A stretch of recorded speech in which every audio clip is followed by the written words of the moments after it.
Hallelujah. Praise be to God. Let us meditate on God sees our hearts. Zechariah chapters 2 to chapter 7.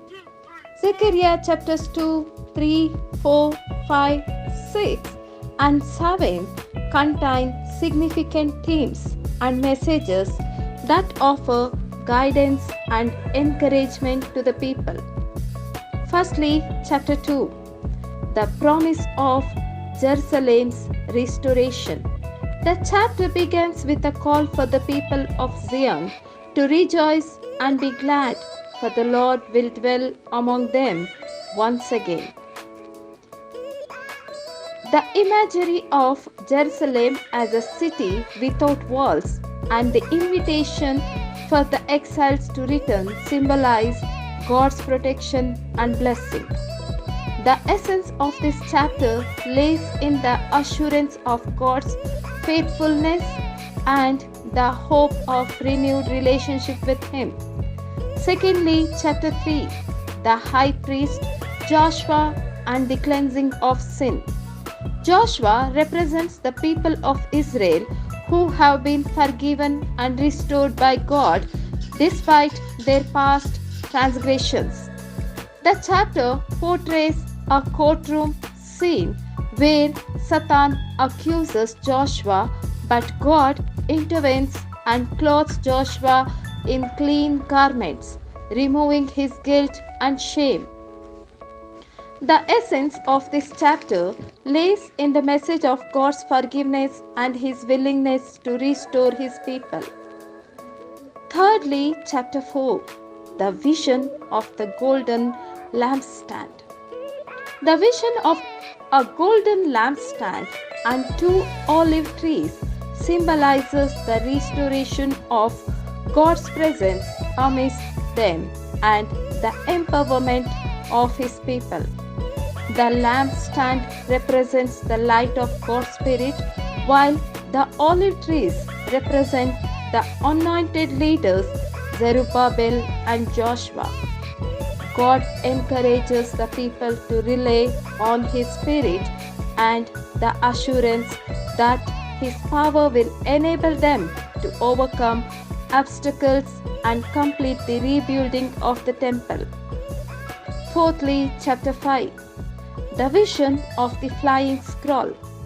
The vision of a flying scroll and a woman in basket symbolize judgment and the removal of wickedness from the land. The scroll represents God's law and the judgment it brings upon the disobedient. The women in the basket represents wickedness being removed from the land and taken to Babylon, its place of origin. The essence of this chapter lays in the call for the people to represent and turn away from sin, for God's judgment will come upon those who persist in wrongdoing. Fifthly, chapter 6, crowning of Joshua. The crowning of Joshua with a crown of silver and gold symbolizes his dual role as a priest and a ruler. The branch represents the Messianic figure who will come to establish peace and righteousness. The essence of this chapter lays in the affirmation of Joshua's leadership and the anticipation of the coming Messiah who will bring ultimate restoration and redemption.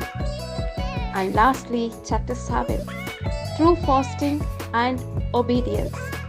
The people inquire about whether they should continue fasting as they did during their exile. In response, God rebukes their superficial fasting and calls for genuine acts of justice, mercy, and compassion. True worship and obedience involve not only religious rituals but also a righteous lifestyle that cares for the marginalized and seeks justice. Life lessons learned through this meditation are: these chapters emphasize God's faithfulness, forgiveness, empowerment, justice, and the anticipation of the coming Messiah. They remind the people of their identity as God's chosen people and their responsibility to live in obedience and righteousness.